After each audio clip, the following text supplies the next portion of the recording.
Hello and welcome to the Business of Storytelling from Mooresville Media in association with Vimeo, the platform with everything you need to make, manage and share brilliant videos at vimeo.com. My name is Neil Moore. My job here is not to speak so much as I am now, but to listen to great storytellers, people who commission and create content and find out what do they know about storytelling that we don't and how can we learn to do that ourselves and make our own stories better. And today I'm joined by the president of the Singapore branch of one of the most storied, creative and award-winning agencies in the world, TBWA, Mandy Wong. Thank you for coming. Thank you for having me. So before I get to the first question, all about storytelling, because that's my thing, just give us the briefest version of your career. How does one get to become the president of such a prestigious agency as TBWA Singapore? I didn't expect that I would have such a long career doing what I do in the advertising space that would take me right from the beginning as an account executive right up to the position of a president in the same company for over 23 years. I started in this role really from a very basic need of just needing a job. So it's good a reason as any? Yeah. At a time in my life that, I was going through something personal and I needed to be self-sufficient. But along the way, with sheer hard work and determination, I realized how much I had a great passion in the creative world that I had forgotten, which really was something that I went to school for in the art scene. However, when I came into the industry, I didn't really have an art role.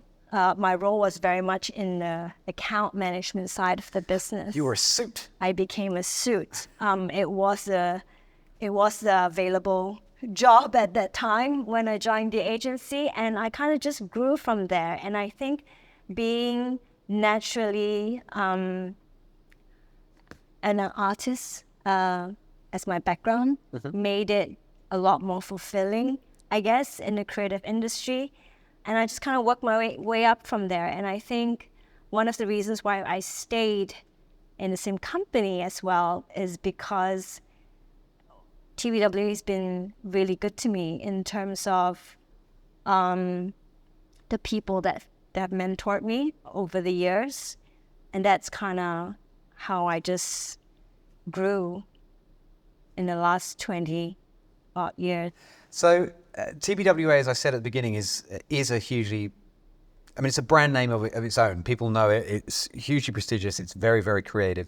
You've looked after some of the biggest brand names, certainly in Singapore, Singapore Airlines, Standard Chartered Bank, the Singapore Tourist Board, some amazing, amazing names, and built some huge campaigns for them. And I know that TBWA thinks of itself as a brand experience company, which is a very broad remit. So today, I'm afraid I'm going to have to clip your wings a bit and just talk about storytelling. Yep. We can do that, right? Yes. Okay, that's good. I'm hoping there's a relationship between storytelling and brand experience. So this is a slightly leading question, but why is storytelling important to both your role as a president of the agency, but also to the brand experiences you create? So there's two sides to that. My role as a leader in the agency, very much when you are leading an agency, you need to have the people around you that work with you trust and respect you. And part of that is bringing your authenticity to the people you engage with. And a lot of times, people engage better when they understand your story, when they hear you talk about what it is that is your ambition and what it is that your vision is for the company. And all of that is part of, in a way, storytelling within the agency to the people that you work with. On the work side of things, our job as a creative company is to help brands engage emotionally if possible, with its audience. And as human beings, naturally, we love stories. We love telling stories and we love listening to stories. So if you are trying to engage a brand or its product to its audience, the best way to do that is by storytelling, because storytelling is always going to be more interesting than just giving product facts. So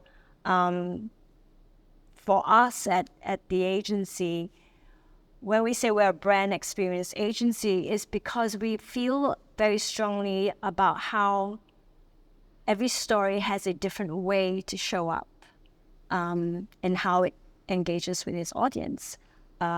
Sometimes it's touch points, sometimes it's tone of voice, sometimes it's the kind of stories that you tell for a brand. A brand can have multiple different ways to tell their story. Sometimes it's a brand story we have to tell. Sometimes it's a product stories that we have to tell. So all of that kind of encompasses what we do in general as storytellers for our clients and their brands. So I'm really glad you agree that storytelling has a role to play. Otherwise, this interview would be very, very short and you could have said no.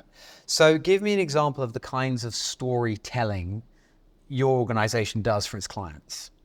So from what we've done in the past, if I just talk about Singapore Tourism Board, I love the story behind Singapore Tourism Board, the brand platform that we created for them, which is Passion Made Possible. And one of the things that we were very clear about of how people perceive Singapore was that it's a clinical, organized, modern, everything's perfect kind of place. But when a place is all about perfection, if you're trying to market yourself as a holiday destination, it doesn't really sound very appealing. So we figured that we need to get down to a very different way of engaging audience. It can't be about the aesthetics of the country as a destination. It needs to be about the soul of the nation. So not the traditional things of, skylines, super trees. You can do all of that. Okay. But what makes Singapore interesting, we needed to veer away from what people already know. Yeah. So, chewing gum laws and fines. Exactly. And Not exactly the most interesting country to, you go, that's interesting. Okay. So what we did was we dug really deep and we looked back at the story of Singapore, if you think about it. Mm-hmm. It really didn't start out as it really is an island that didn't have any natural resources, didn't have any real land for farming. It was really quite a barren state of what it is. But in the founder's imagination of what Singapore could be, he must have told himself a story of what he imagined Singapore is going to be in the next 50 years. Without his imagination and his own storytelling of what he had in his mind, he wouldn't have envisioned Singapore to be a garden city. And when we look back, Singapore is what it is today because someone had a story in his mind of what this little island can be. And what that came from really is his real passion about what he did, his passion about what he believed the country could do, his passion about, he's a big fan of horticulture. Yeah. And so his vision of, say, building a garden city really came from the depth of what he was really passionate about. And we kind of took that. And then we started to really uncover, is it true that actually Singapore has become what it is today? And all the different interesting things that you see actually comes from people's passion. If you are passionate about culinary, if you look at the Singapore food scene, it comes from that. There's a sneaker artist, I think his name is Mark. And he has his own brand of sneakers, and it's purely based on his own passion of creating sneakers that are unique individually. So That was one of your sort of featured yeah, Singaporeans who made their passion so possible. trying to really show the soul of what Singapore is and why it's interesting and why it does have very different kind of unique cultures and stories is really to deep dive into who Singapore is and the people that have all these different passions that made Singapore what it is today. So I think it started from there, and then we started with a brand platform of Passion Made Possible. Obviously, it was a hard story to first tell because very naturally the clients didn't feel like we're not a very passionate type of nation. But actually, when they really dug deep, they realized that, yeah, if they didn't have the passion for what they did, Singapore wouldn't be what it is today. No. Yeah. So It would have been, it's too hard to get from what it was to what it is. yeah. You can't do that without heart. So It's too difficult. So that's kind of, and that became the genesis, I think, of everything then that we brought together for the brand. From big brand story right down to people's passion stories about what they're passionate about and what they do with it and how they contribute to part of what makes Singapore. So I love there's several elements there I love. One is I love the idea that you can create this platform for an entire country, but illustrate it down to an individual. It shows that it works at every level, and you can tell that big story, but you can find those little stories. I love that. The other thing is, which is quite a unique thing based on all the other people I've spoken to, is the idea, there's people who want to tell brand stories and product stories, but this idea that the brand platform gives you an umbrella or a sort of a set of parameters for the types of stories you can tell. That's not something that's come up, and I quite like that. I think people try and tell stories just straight to the brand, but maybe the whole brand is too abstract. But the brand platform, like Passion Made Possible, I know for Standard Chartered, you did Here for Good. That gives you sort of permission to tell a certain type of story. Exactly. And let's not mistake brand platforms for, just a clever tagline, right? It's sometimes it's with a tagline, but what it really is you've got to invest in it for longevity. Brand platforms are something that is not meant to be something you create to run in a campaign or two, and then that's it. You kind of really have to build it and commit to it to tell a longer term story. It becomes the brand eventually. It gives direction to people who work for the brand to understand what their brand promise should be, what their brand's behavior is. So it's not just to the audience and the consumers, but also internally, it changes the way they think about themselves as when they're employees of that particular brand. That's what they're working for. That's what they represent. So it's much deeper when you create a brand platform than just, a brand campaign with a brand tagline. So sometimes I feel like it can be mistaken. Brand platforms is just a platform for tagline. I mean, that's a lot of people would assume it's a tagline, but it's more than that. It's a jumping off point for all manner of creative execution. Yeah. And if you have a good brand platform, it lasts for years. I mean, look at Apple. You think different. Look at Adidas, Impossible's Nothing. Yeah. All of these are brand platforms that have lasted decades, and there's a reason for it. The trick is, how do you keep telling and retelling the story in a refreshing way? Well, that leads very nicely onto my next question, which is, when one is working out the brand platform, I can see that happening in brainstorming rooms with incredibly creative people. But, I think we've just hit 5.92 million people in Singapore. We've just hit it. It was the biggest population we've ever had last week. How do you find the passionate people who are going to agree to come and be in your stories? What's the process by which you go out and find the stories that illustrate your platform? I mean, on a very practical, physical basis, how do you find them? Oh, that comes down to a lot of research, a lot of, we call it a bit of dumpster diving. Okay. So there are two ways. It's what we call it. It's actually an exercise that we do Yeah. for the strat team. What they do is they find real stories on ground. They actually go out. That's and what I'm talking about. meet people. They literally do dumpster dive to kind of find, in a specific neighborhood, what's interesting.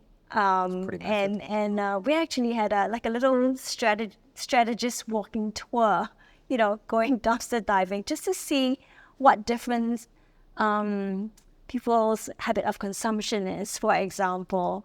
But that's the physical side of it. But we also do a lot of conversations to day-to-day people.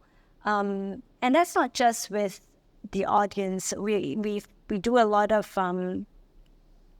we go to the stores. So let's say we have clients have different stores that they have, actually go in there and talk to their staff and, find out why they love working where they're working, find out what they feel their brand's difference is compared to its competitor.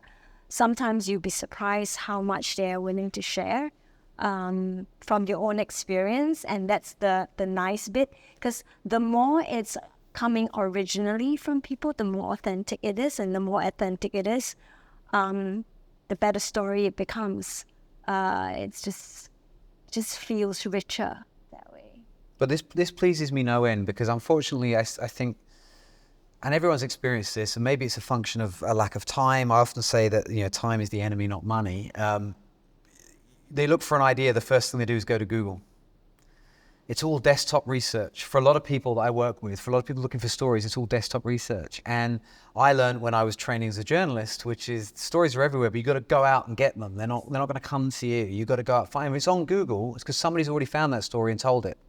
Yes. Because it's been indexed on Google. I mean, there are some things you got to start with Google to search in terms of where's your pool of resource to begin with.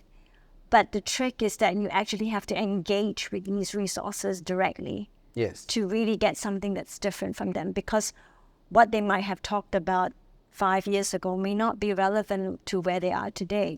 Times change, people have changed, people's views change. So, yes, I mean, a lot of our starting point in work is, the strategy side is a lot of insight mining. But insight mining is not just based on data and desktop information.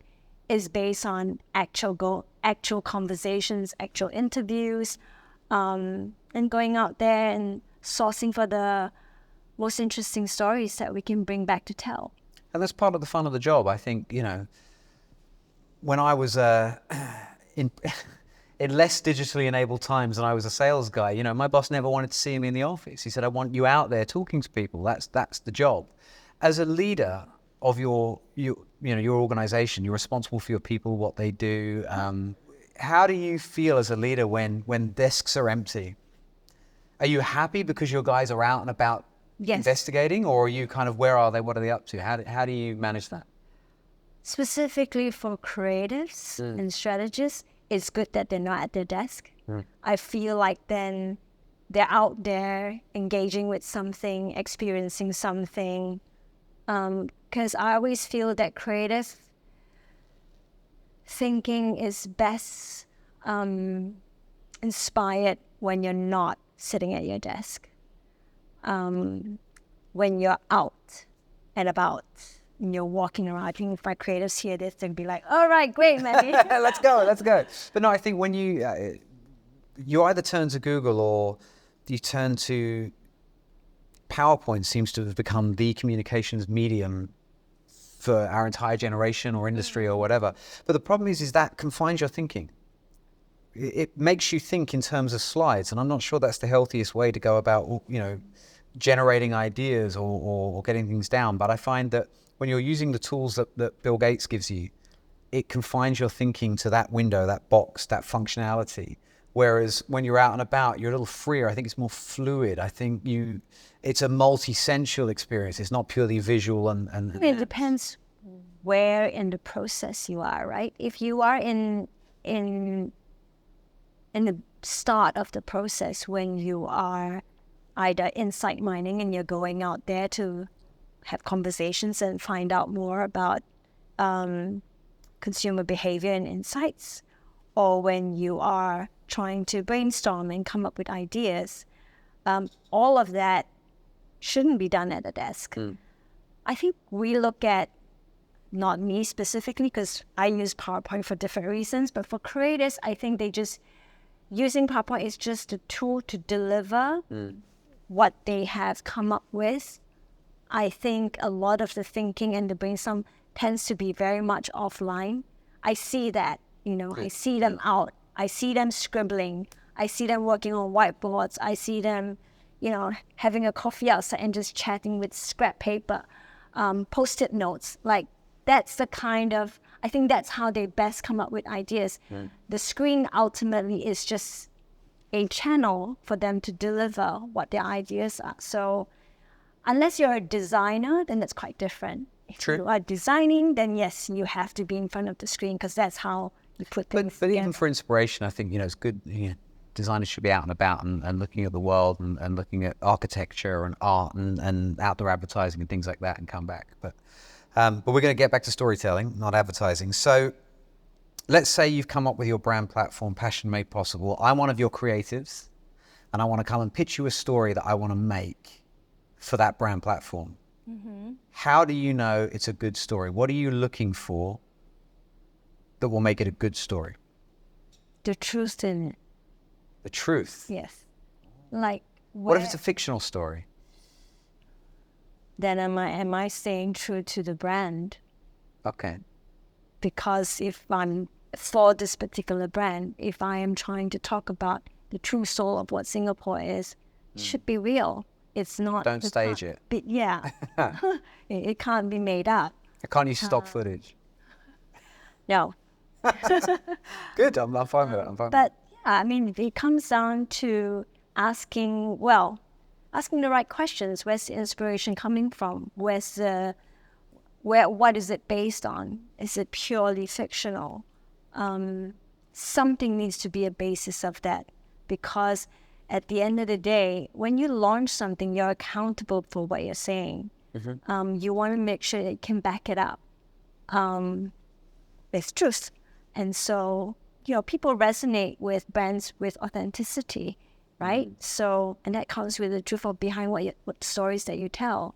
So, yeah, of course, in the world that we're in, it is commercial, but the truth of it is it's real. People do live in a certain way. People do have a different way of expressing themselves. They're passionate about something.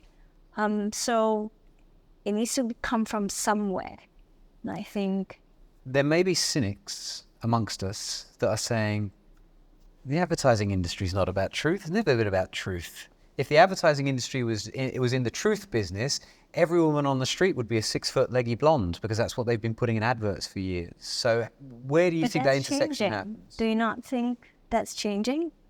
Yeah, but with the advertising industry is 100 years old, and I think if it's changing, then it's only just starting to do so. But I just think I'm with you. I think brands can potentially be a great source of. They can find and tell great stories, true stories. I think the stories about Singapore are great. But also the advertising industry for years has been putting up aspirational images that are patently untrue. So I guess, how do you feel about that legacy, and what do you think is changing? I think it depends on what. So when I said what I said about, if someone were to come to me to pitch to me an idea for Passion Made Possible for Singapore Tourism Board, and I go, I need to know where this is coming from and what research have you done, what truth this is based on. That's purely because as a brand for Singapore Tourism Board, they have to be able to back up what they're communicating as a government body. So there's creative license in different types of communication of brands. So for that particular platform, authenticity was really important because you couldn't, I'm going to be a bit cheeky now, it would be like, I don't know, getting a Chinese ping pong player and putting them on the Singapore team. That would be terrible. We wouldn't do that. That would be inauthentic. Yes. And they would never, ever do that. But yeah, I see what you're saying. For that campaign, it needs to be authentically sourced from Singapore. Otherwise, Passion Made Possible is meaningless because it doesn't exist. We have to show it exists. Yes. But for other brands, if you're doing an FMCG brand about shampoo, Yeah. right? And that's slightly different. You are telling a story in a way, but still it comes from some kind of human truth. You get what I mean? But it may not be the story itself, but it has to come from a truth of a human behavior, a truth of what makes a woman choose a particular shampoo, what motivates them, what makes them feel great and beautiful. I mean, so the story you tell in a film has a narrative, but part of that narrative does have a truth, a human being. So the insight is sort of the nugget for the narrative. It's the seed of the narrative. I like that. Find our insights, find the narratives. What to you are the elements of a great story? I mean, there's one thing to find a story or come up with a story. It's quite another thing to tell it. How you tell the story sort of matters, whether it's the angle you pick or the styling you choose or whatever. So for you, what do you think are the elements of a great story? Also, it kind of depends on who your target audience is. I think first is you need to really understand who are your audience that you want to engage your story with. And then from there, you kind of need to pick, first of all, the right narrative of your story. What's the story arc? What's the ultimate objective you want your audience to take away from that story? And then you work with other elements. Sometimes you bring music to evoke emotion. Sometimes you cast the right kind of cast to make sure you are being realistic about what the scenario would be. I think one of the questions that you said, what's the sort of audience objective? One of the things I like to think about is, how do I want someone to feel having read or watched or listened to this story, this piece of content? I find that's quite if you've got the insight at the very, very beginning of the crafting of the narrative, and then the feeling you want the audience to go away with at the end, I find that's quite a good start and end point. And then trying to connect those two is a process, or one of the problems. There's many ways to go about finding a story, but I think that's quite a good story. So I think all Thai insurance adverts want to make people sad, but apart from that, there's a lot of emotions. I think Thai insurance stories are humorous, actually. They're very famous for making people cry. Well, maybe you have a sick sense of humor. I don't know. I mean, the ones that I've seen, it's always made me laugh. Oh, I haven't seen it many lately, but there was that period where everybody wanted to make you cry. I need to go back and watch them more. I was spending a lot of time in Thailand. I saw all these weepy adverts. I wasn't quite sure why you'd want to make people so sad about your brand, but there you go. Maybe people do. So you are, your big agency. What is you're working on behalf of the client. The client wants you to tell a story. What is the process you go through? You told us that there's a lot of, you called it insight mining. I like that, starting there. And you go out and you bring it back. What happens next? How do we get from the concept to the end consumer? Well, before we get to a concept, I think what's important is to first have a very strong strategic direction, what you're trying to achieve. For that individual story or overall for all the stories? I think it depends what the brief is, I would say. But if we're going out there to tell a particular story, we need something to anchor it on. And I always feel that from a process perspective, in a creative agency, it usually starts with a lot of insight and data mining, really understanding what's driving behaviors, what's driving consumption habits, what the business challenge for the brand is to begin with that we need to break through. Is the business challenge not always we want to sell more? Yeah, but if it's not selling, why? Right.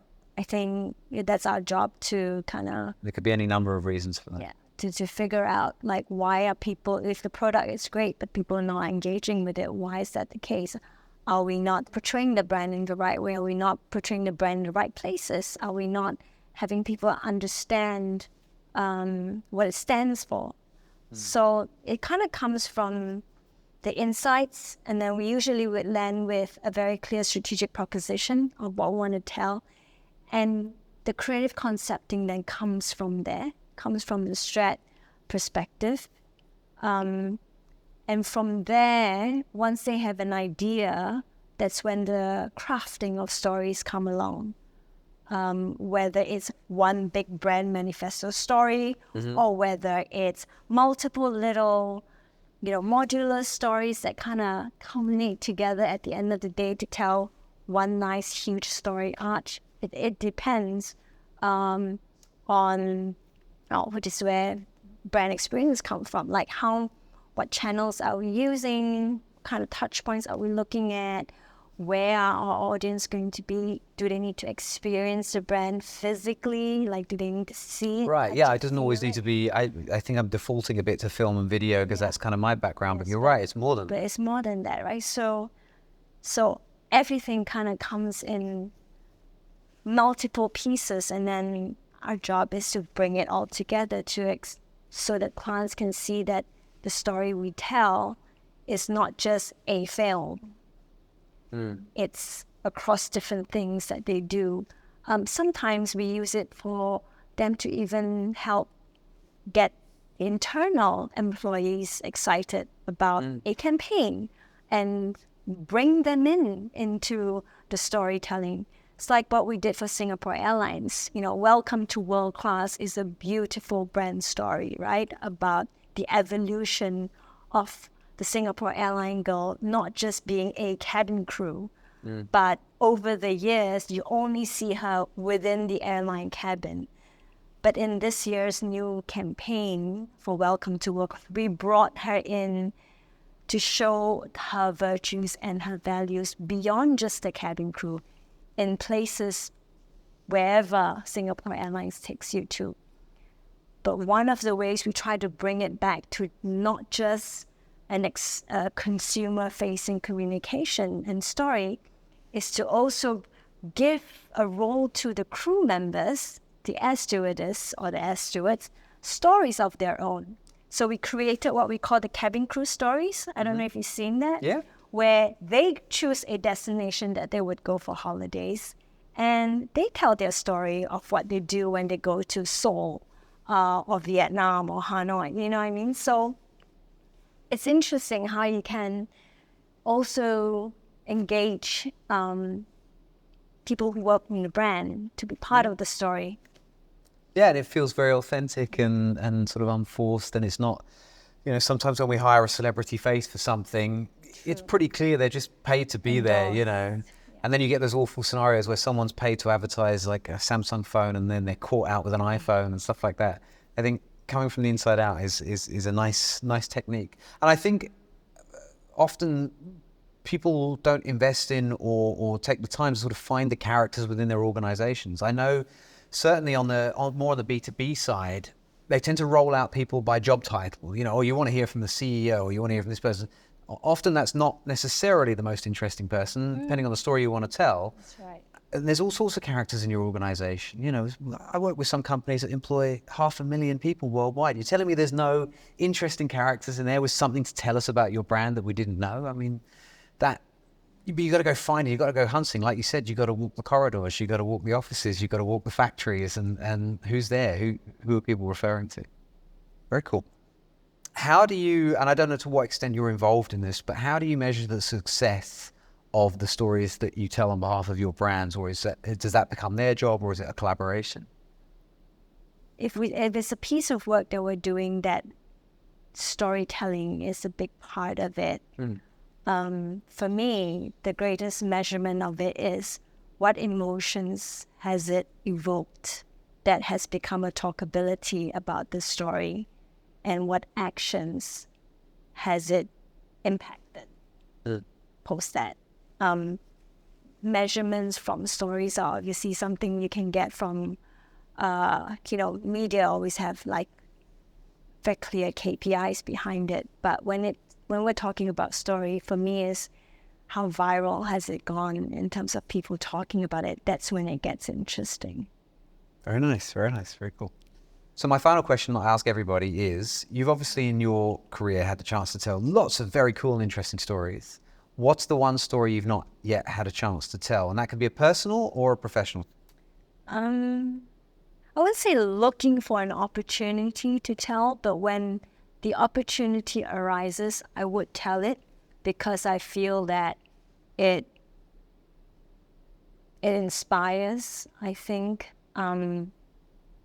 women in my position, or women who've been in my position in a personal space.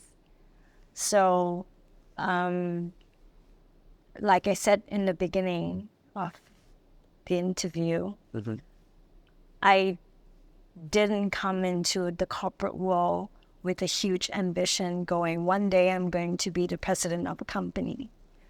Well, that worked out quite nicely then, didn't it? I came into this world purely from a need for survival. Right. I was a single mother of two, and I needed to support my growing children. So the story for me that people don't really know about is how something that you chance upon sometimes, in some way, if you look back at it, it's almost destined that some things in your life happen that creates these intervention from the universe that gives you and rewrites your story that you think you had in your mind, you're completely unprepared for, but then it moves into a space that is always going to be better at the end of the day. Rather lovely and heartwarming. You're familiar with the theory of the sliding doors? I watched the movie. Well, there's the movie, yeah, as well. It kind of feels like that, you don't know at the time, but you're actually stepping through a door that's about to lead you on a whole different path, and it's only in reflection you go, oh my gosh. Yeah. I mean, I don't tell that story very often, but then sometimes when I come across individuals that, can't see what's ahead of them because they're going through a life stage that they didn't prepare for, I always find that my personal story can sometimes help them see a different path of how things can unfold. Yeah. It sounds to me like you need to start your own podcast and start talking to those women and get their fascinating stories. Thank you so much for sharing your story with us, the personal story and the professional story. It's been fascinating. And I hope we get to do this again. Thank you. Thank you for having me. Thank you so much for watching or maybe listening to The Business of Storytelling from Mooresville Media in association with Vimeo, the platform for making, managing and sharing brilliant videos at vimeo.com. If you haven't already, please like, subscribe, comment, share, rant, moan. I don't really mind. I'm British. We're born moaners. But whatever you do, make sure you tell everyone about it. Whether you want them to love it or hate it, tell them about it. And don't forget to go looking for more podcasts or looking us up on social somewhere in the future. Take care.